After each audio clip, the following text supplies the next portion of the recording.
Okay, welcome back everyone. Today we have a big question, and this is a question that's on everyone's mind. Who do y'all think Ilia Topuria should fight next to defend his lightweight belt? Obviously, Ilia Topuria, former featherweight champion, moved up to the UFC's lightweight division and pretty much fought Charles Oliveira for the lightweight championship. Yes, a lot of people are high on Ilia Topuria, and people should be, because he goes out there and he knocks out people who's never been knocked out before, or people who've never been knocked out brutally before, should I say. The only thing is with Ilia is his last fight was against Charles Oliveira, and he actually matched up real good stylistically against Charles, because Charles had no way of getting the fight to the ground. So Charles had to stand up with him. It was just a matter of time before he was able to catch and knock Charles out. But there was questions about, was his knockout power going to carry up to the lightweight division? But I'm going to look at some of these other guys in the lightweight division in the top 10 and to see who's really next in line for him and who he should fight next. So at number 10, we got Rafael Fiziev. And he's been too inconsistent. So he pretty much had 3 losses in a row to Justin Gaethje, Gamrot, and Justin Gaethje again. I'm not going to spend too much time talking about Fiziev because he's just starting back to win fights. Then you got Paddy Pimblett. I think Paddy might be next in line for the belt. The only problem is Paddy don't really deserve it, because if you look at Paddy's record, the best fighter and highest ranked guy he fought against was Michael Chandler, and Michael had been on a losing streak himself. Michael not even in the top 10. So that win over Michael is good for Paddy, but that doesn't warrant him a title shot. If you look at Paddy's record, he got wins over like a lot of guys who, they're not the most consistent guys, at least right now. Even like Bobby Green, not consistent. Tony is, on a losing streak. So I think the history with Paddy and the stylistic matchup would probably be the best. It'd be the most entertaining build-up and possibly fight that they have to offer for us, but I don't think Paddy deserves it right now. Okay, number 8 on the list is Beneil Dariush. And Beneil was on an 8-fight win streak. And a lot of people were saying that he had a bad matchup for, at that time, the current champ, Islam Makhachev, because of his wrestling and his knockout power. But since then, Beneil lost 2 fights in a row. He won his last fight, and maybe he has an opportunity to put together a win streak and put himself back in contention, in title contention. The problem is he suffered 2 losses in a row, and they came in embarrassing and devastating form. He got knocked out by Charles Oliveira, and then he got knocked out by Tsarukyan. And to me, Tsarukyan not really known for his knockout power. He's not really known for his striking. I know Tsarukyan is well-rounded and he can knock somebody out, but he's not known for that. He suffered 2 first-round knockout losses.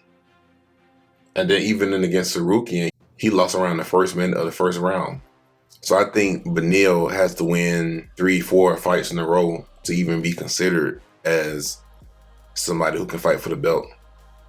Because it kind of looked like maybe his chin is not what it used to be, and fighting against somebody like Ilia Topuria, who's going to test his chin, the fight might not last long. Then we have Mateusz Gamrot. If I'm being honest with you, I don't want to spend too much time talking about Gamrot because his style, been a wrestler, and a lot of his fights be close. He go to decision a whole lot, There are some more exciting matchups for Ilia in the lightweight division. Number 6, we have Dan Hooker. Dan is currently on a 3-fight win streak. And to defend Dan Hooker, if you go and look at his losses, those losses are to people that were in the top 5. Like Arnold Allen was in top 5.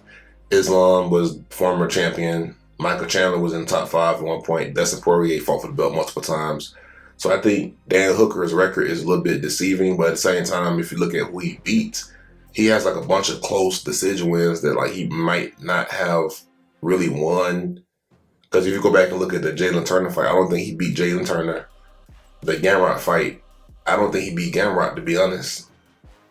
And his last real win where it was really more definitive was against Claudia. But Claudia, when was the last time we heard his name? So I think Dan struggles when he fights people like in the top 5. I don't think Dan is in the same sphere as Ilia, to be honest with you. But it will make for an exciting fight and an exciting matchup. Number 5, we have Justin Gaethje. Justin Gaethje is probably number 2 in my opinion. on who deserved the title. But the thing is with Justin, you could argue that he deserved it. You can also argue that he doesn't deserve it because, like the highlight reel knockout loss he has to Max Holloway in the fight that he was losing. And he was losing, he was down. So he won his last fight against Fiziev, but Fiziev hasn't really looked the same like he did years ago. So a win over Fiziev don't really mean a lot as it did 3 or 4 years ago. But I think Justin probably should be number 2 on my list, not on the UFC's ranking, but on my list, I think he's number 2. He's more deserving than Paddy Pimblett, to be honest. Number 4, Charles Oliveira. Charles, I can't talk about him. He just came off a loss to Ilia, so obviously he's not in line. Number 3 is Max Holloway. And Max, even though Max looks phenomenal at lightweight, the problem is Ilia Topuria is a champion. And I don't think Max is ever going to beat Ilia Topuria. I don't think Max is ever going to beat Alexander Volkanovski. So Max is kind of he's in a weird position to where he can't beat none of the champions in either weight class that he's in. Number 2, Arman Tsarukyan. You might can argue that he's the most deserving for the title shot right now. So if you go back and look at Tsarukyan's record, his last 11 fights, he lost twice. One was to Islam on short notice. And obviously Islam went on to become champion. And his last loss was against Gamrot. And a lot of people thought he won. I thought the fight was close. I don't think it was a robbery. I do kind of lean towards Tsarukyan because Tsarukyan was hurting Gamrot in that fight. But Gamrot was more aggressive with the wrestling. He made it look like he was doing more than he actually was. But the problem is with Tsarukyan is, against a certain level, Tsarukyan, he's not really trying to finish the fight. He's just trying to lay and pray.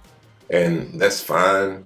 Is that the most exciting fight that we want to see compared to him versus Justin Gaethje and Paddy Pimblett? There's bad blood with him and Paddy.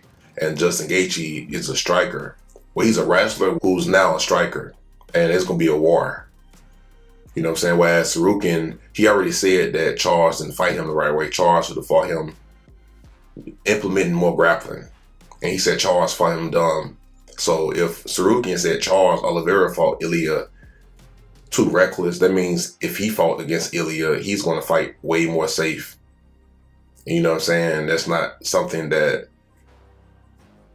really we want to see in the UFC right now. To be honest, I think we need more fights that's exciting. Imagine having Tsarukyan the champion and say like he can't get the finish and he's looking to grapple more.